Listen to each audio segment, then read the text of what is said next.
Hello, I'm Sally Bowery. You're watching Seven's rolling coverage of the Queensland flood disaster. As we go to west, 75% of the state is disaster declared. The immediate threat is in the southeast. Toowoomba and Grantham are struggling to deal with the aftermath of Monday's inland tsunami, and Brisbane and Ipswich face unprecedented flooding over the next 48 hours. Good afternoon, I'm Robert Ovadia. This is the situation so far. At least 10 people have lost their lives this week, but police expect that number to rise. The number of people missing is 67, with serious concerns for 18 of these people. Major flooding has begun in the cities of Brisbane and Ipswich. 40,000 properties will be affected as rivers hit record levels, higher even than the ones that we saw in 1974. Power has been cut to tens of thousands of residents, with hundreds of thousands likely to be plunged into darkness over the next few hours. Evacuation centres are operating across the region, and more than 1,500 people have already left their homes. Brisbane could run out of drinking water if the floods affect the city's treatment plants. Residents have been asked not to waste water despite being surrounded by it.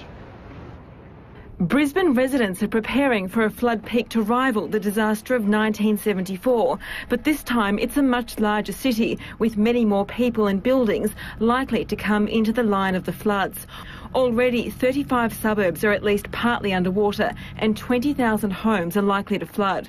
Households are packing up their possessions and fleeing to higher ground. I'm just going to grab a bit of gear from home, hopefully. Whereabouts is home?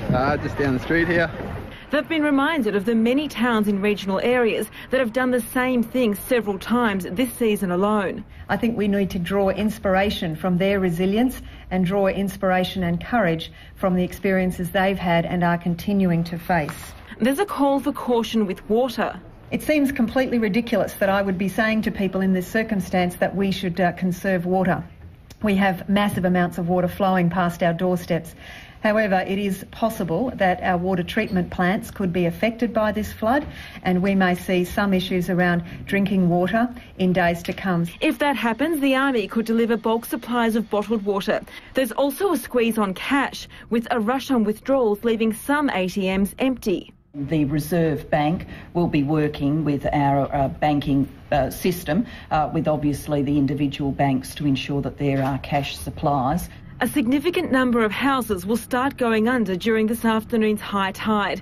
The water's likely to peak again 24 hours later and could remain high for up to 4 days.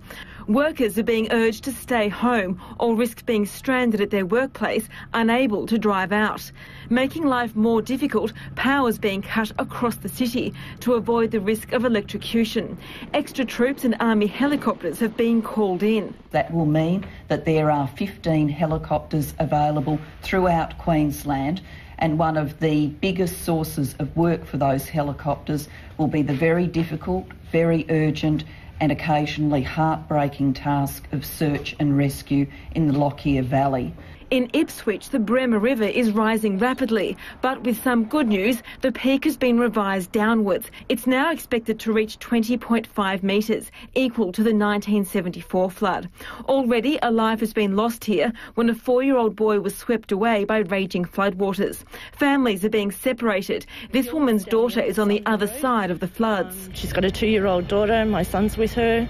They've packed everything up into the roof and they're just moving to the end of the street. There's no way out. So they're just sort of waiting with the neighbours to see patiently how they're going to get out of there.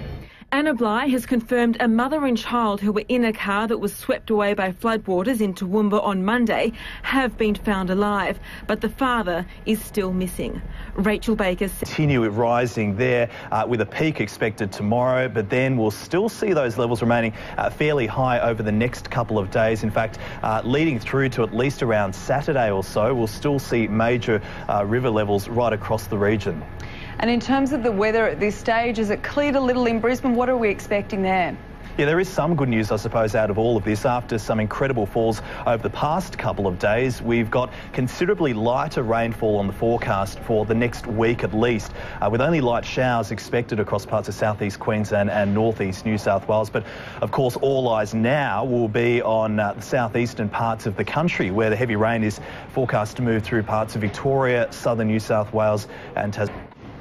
And reporter Erin Edwards is in Ipswich. Erin, the peak's still a few hours away there. What's it like there at the moment?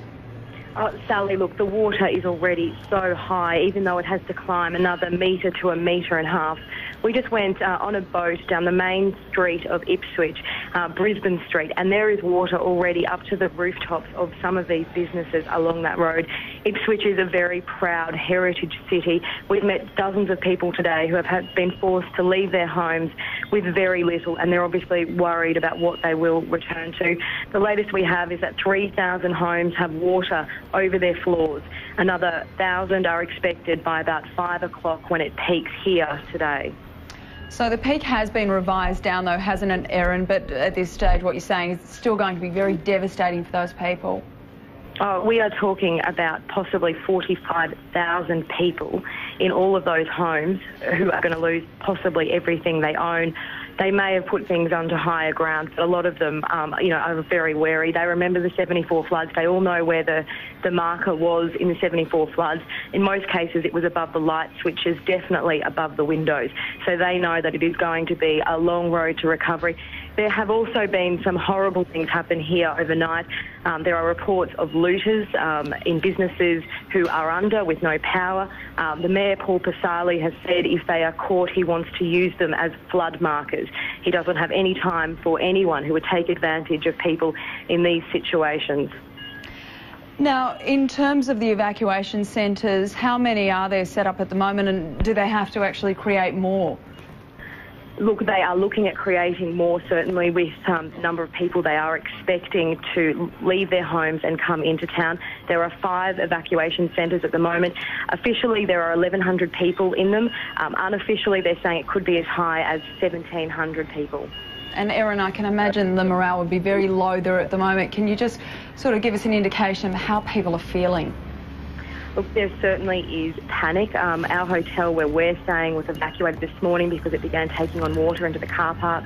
I met a young girl who'd only moved to Ipswich 3 days ago. Her whole life was packed up in her car. That is in the basement of this hotel. She thinks she has probably lost everything. They are resilient out here, though. I mean, the locals, obviously, they have been through these sorts of things before. And I think really the only thing that is saving them is that they know that they are alive. I mean, they've all seen what has happened, the tragedies in the Lockyer Valley and Toowoomba. I must have had about 6 or 7 people say that to me today. I don't care that I've lost everything, but I have my life and I have my family. Thank you. Peter Doherty.